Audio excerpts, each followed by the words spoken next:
नमस्कार फ्रेंड्स, मैं राजेंद्र यादव आप सभी का स्वागत करता हूं आपके अपने ही YouTube channel M with Rajendra पर। तो सुपर टेट के लिए इंपॉर्टेंट क्लास जिसमें आपको जीएस के सभी सब्जेक्ट के महत्वपूर्ण प्रश्न देखने को मिलेंगे। तो स्टार्ट करते हैं। एक बार आप सभी लोग सेशन को लाइक और शेयर कर दें।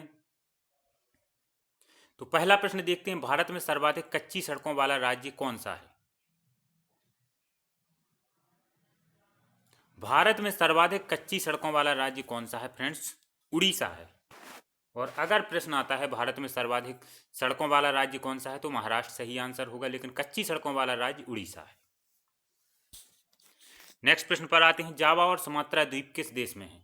Japan, Philippines, Indonesia, Vietnam.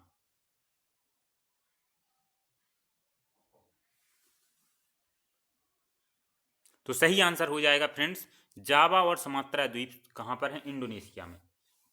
तो सी ऑप्शन हमारा सही आंसर होगा।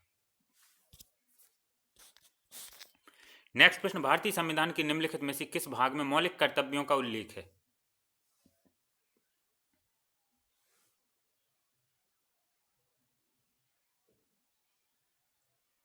तो नागरिकों के मौलिक कर्तव्यों का उल्लेख है भारतीय संविधान के भाग 4 में।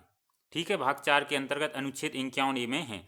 और मौलिक कर्तव्यों को प्रश्न पूछा जाता है किसकी अनुशंसा पर, किस समिति की अनुशंसा पर शामिल किया गया? तो मौलिक कर्तव्यों को स्वर्ण सिंह समिति की सिफारिशों के आधार पर 1976 में 42वें संविधान संशोधन द्वारा संविधान में शामिल किया गया। ठीक है फ्रेंड्स, और एक प्रश्न और आता है कि आरंभ में मौलिक कर्तव्यों की संख्या कितनी थी? 10 थी, लेकिन 2002 में 86 में संशोधन द्वारा इनकी संख्या बढ़ाकर 11 कर दी गई। इतने सारे प्रश्न यहाँ से पूछे जाते हैं। तो सही आंसर यहाँ पे क्या हो जाएगा फ्रेंड्स? चौथा ऑप्शन। नेक्स्ट प्रश्न पर आते हैं, भारत में राज्य का राज्यपाल बनने के लिए न्यूनतम आयु कितनी है?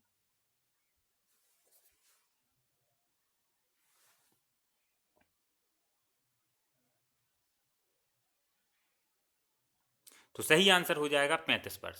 तो इस प्रकार से तीसरा ऑप्शन हमारा सही आंसर होगा। नेक्स्ट प्रश्न देखते हैं, निम्नलिखित में से कौन से गुरु हरकिशन के उत्तराधिकारी थे?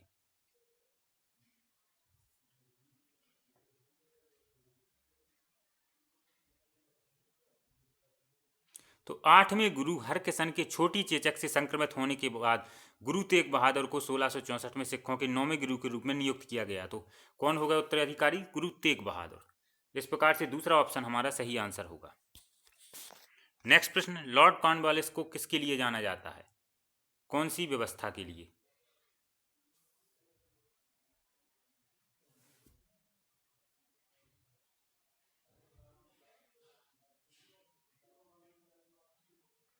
तो फ्रेंड्स, स्थायी भूमि राजस्व की व्यवस्था के लिए जाना जाता है लॉर्ड कॉर्नवालिस को, जो उन्होंने 1793 में शुरू की थी। कब की थी स्थायी भूमि राजस्व व्यवस्था?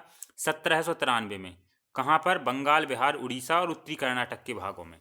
तो सही आंसर फ्रेंड्स क्या हो जाएगा? स्थायी राजस्व व्यवस्था। इस प्रकार से पहला ऑप्शन सही आंसर होगा। नेक्स्ट प्रश्न देखते हैं, 49वीं समानांतर रेखा किन दो देशों की मध्य सीमा निर्धारित करती है?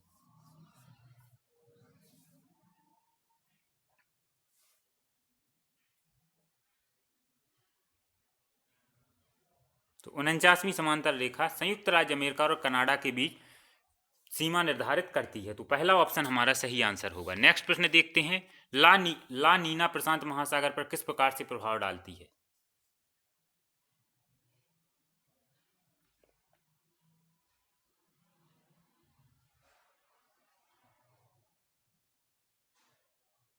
तो फ्रेंड्स, जो ला नीना है एक जलवायु प्रतिमान है जो दक्षिण अमेरिका के उष्णकटिबंधीय पश्चिमी तट के साथ प्रशांत महासागर के सतही जल के शीतल होने का कारण बनती है। तो प्रशांत महासागर के सतही जल को क्या कर देती है? शीतल कर देती है, तापमान को कम कर देती है। ठीक है, और ला नीना है उसको एल नीनो के समान ही माना जाता है। ठीक है, जैसे असामान्य रूप से प्रशांत महासागर के विषुवतीय क्षेत्र में महासागर के गर्म तापमान द्वारा, तो एल नीनो क्या करती है? तापमान को गर्म कर देती है, और ला नीना क्या है? जल के तापमान को कम कर देती है। तो सही आंसर होगा दूसरा ऑप्शन।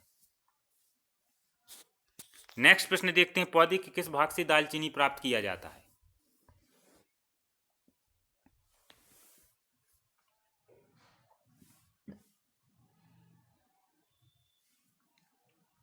तो दालचीनी एक मसाला है, एक गरम मसाले का ही प्रकार है, उसे छाल से प्राप्त किया जाता है। और इसके साथ साथ मसालों के साथ साथ आयुर्वेदिक औषधीय क्षेत्र में भी दालचीनी का प्रयोग किया जाता है। तो सही आंसर होगा छाल। नेक्स्ट प्रश्न पर आते हैं, इंसुलिन एक प्रकार का है हार्मोन, प्रोटीन, एंजाइम या विटामिन?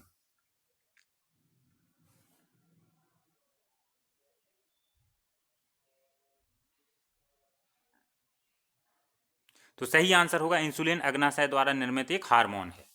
तो सही आंसर हो जाएगा फ्रेंड्स पहला ऑप्शन। नेक्स्ट प्रश्न देखते हैं, निम्नलिखित में से कौन मानव हृदय तक अशुद्ध रक्त पहुंचाता है?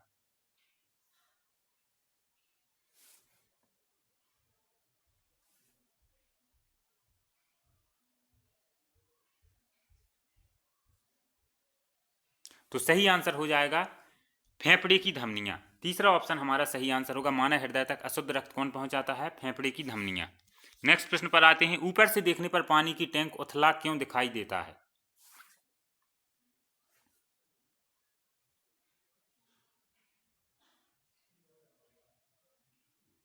तो इसका कारण है फ्रेंड्स प्रकाश का अपवर्तन, अपवर्तन के कारण। दूसरा ऑप्शन हमारा सही आंसर होगा। नेक्स्ट प्रश्न पर आते हैं, लाल तथा हरे रंग के मिश्रण से कौन सा रंग प्राप्त होता है?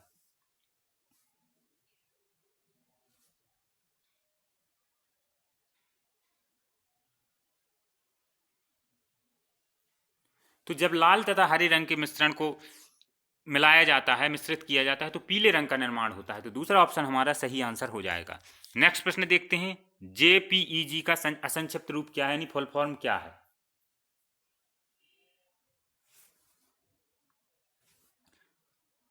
तो जेपीईजी से अभिप्राय क्या है? Joint photographic expert group. तो इस प्रकार से पहला ऑप्शन सही आंसर होगा। नेक्स्ट प्रश्न देखते हैं, हीराकुंड बांध कहाँ स्थित है? किस नदी पर स्थित है? किस राज्य में स्थित है? किस जगह पर स्थित है? बताएं फ्रेंड्स, हीराकुंड बांध।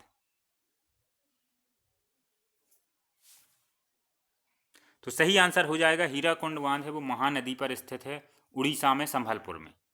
तो इस प्रकार से बी ऑप्शन सही आंसर होगा। नेक्स्ट प्रश्न देखते हैं, निम्नलिखित में से कौन एल्यूमिनियम का अयस्क है?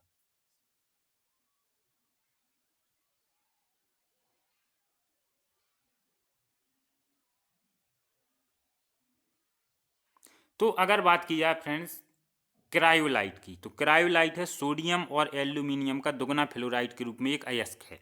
तो एल्यूमिनियम का अयस्क हो जाएगा क्रायोलाइट। इस प्रकार से दूसरा ऑप्शन सही आंसर होगा। नेक्स्ट प्रश्न देखते हैं, निम्नलिखित में से किस गैस का रिसाव भोपाल गैस त्रासदी के समय हुआ था?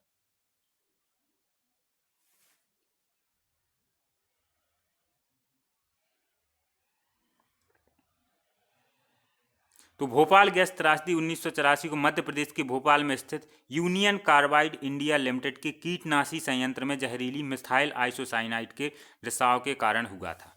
तो सही आंसर होगा मिथाइल आइसोसाइनाइड, पहला ऑप्शन। नेक्स्ट प्रश्न पर आते हैं, भारतीय राष्ट्रीय कांग्रेस की प्रथम भारतीय महिला अध्यक्ष कौन थी? बहुत ही अच्छा प्रश्न है।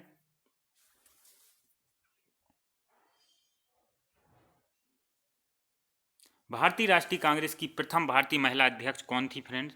सरोजिनी नायडू। तो तीसरा ऑप्शन सही आंसर होगा। 1925 में ये रही थी भारतीय राष्ट्रीय कांग्रेस की महिला अध्यक्ष के रूप में। नेक्स्ट प्रश्न पर आते हैं, निम्नलिखित का मिलान कीजिए।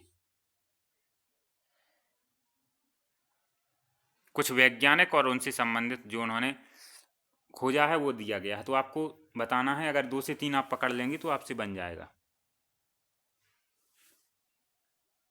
तो थॉमसन का आप सभी को फ्रेंड्स पता होगा, थॉमसन ने इलेक्ट्रॉन की खोज की थी। तो सही यहाँ पे हो जाएगा इलेक्ट्रॉन। और अलेक्जेंडर फ्लेमिंग की बात की जाए तो इन्होंने क्या किया था? पेंसिलिन की। और मैडम क्यूरी का आप सभी को पता होगा फ्रेंड्स, मैडम क्यूरी रेडियम। अब आपका बचा है नरेंद्र कापानी, तो इन्होंने ऑप्टिकल फाइबर की खोज की थी। तो आप सभी का मैचिंग कर सकते हैं और इनसे जो भी आंसर आपका आए तो सही आंसर आप लगा दीजिए।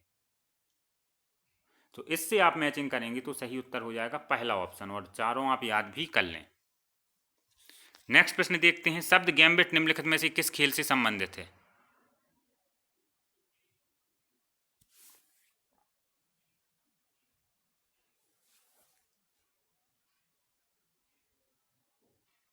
तो इसका संबंध है, इसकी उत्पत्ति इटली से हुई थी और इसका शतरंज से संबंधित है गैम्बिट।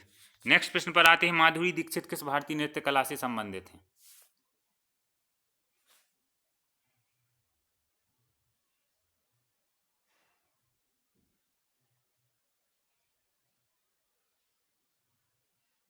तो माधुरी दीक्षित एक प्रशिक्षित पेशेवर कथक नृत्यांगना है। कथक नर्तक पंडित बिरजू महाराज, जिन्होंने फिल्म देवदास के गीत काहे छेड़ में माधुरी दीक्षित को नृत्यांगना के रूप में प्रस्तुत किया था। तो इनका संबंध है कथक से।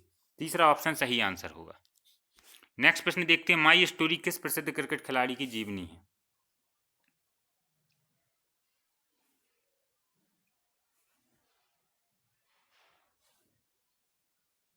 तो माई स्टोरी ऑस्ट्रेलिया के पूर्व कप्तान और बल्लेबाज माइकल क्लार्क की आत्मकथा है। तो सही आंसर हो जाएगा माइकल क्लार्क। इस प्रकार से चौथा ऑप्शन सही आंसर होगा। नेक्स्ट प्रश्न देखते हैं, लोनार झील कहाँ स्थित है?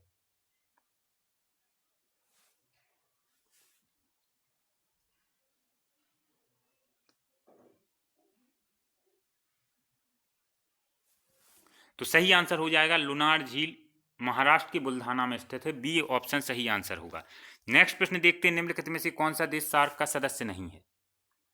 सार्क, इसकी स्थापना 8 दिसंबर 1985 को ढाका में हुई थी और इसके सदस्य देश हैं अफगानिस्तान, बांग्लादेश, भूटान, भारत, मालदीव, नेपाल, श्रीलंका और पाकिस्तान। इसमें चीन उन देशों में से एक है जिसे सार्क के पर्यवेक्षक का दर्जा मिला है, बाकी सदस्य नहीं है चीन।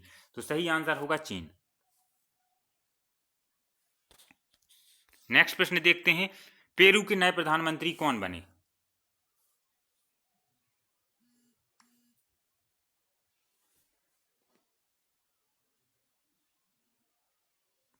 तो पेरू के नए प्रधानमंत्री बने हैं वाल्टर रोजर मार्टोस रुइज। तो तीसरा ऑप्शन सही आंसर होगा। नेक्स्ट प्रश्न पर आते हैं, किस राज्य के सीएम ने वनवासियों को समर्थन देने के लिए इंदिरा वन मितान योजना की शुरुआत की घोषणा की है? इंपॉर्टेंट प्रश्न है, इतना ही याद कर लें। इंदिरा वन मितान योजना किस राज्य में शुरू की गई?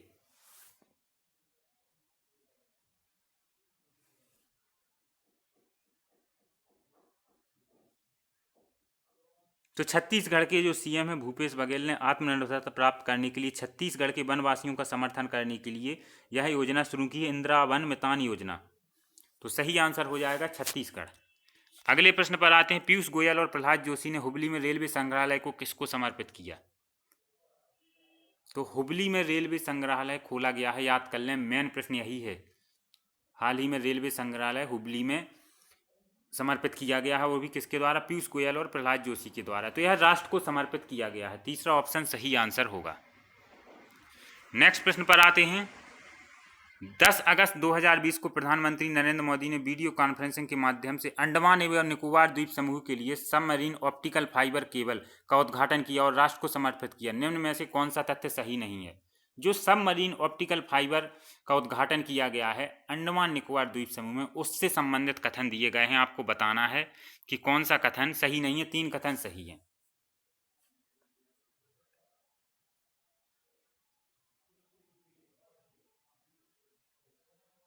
तो फ्रेंड्स, यह परियोजना भारत संचार निगम लिमिटेड बीएसएनएल द्वारा कार्यान्वित की गई है। ये कथन हमारा बिल्कुल सही है, आपने समाचारों में पढ़ा होगा।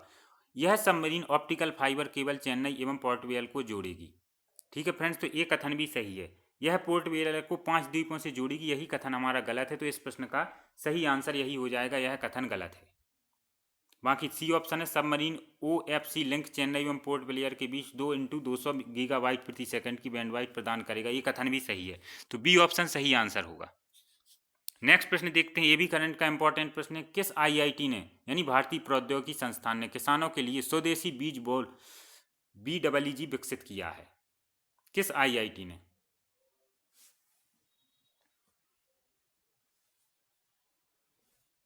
तो सही आंसर हो जाएगा IIT Kanpur, Indian institute of technology.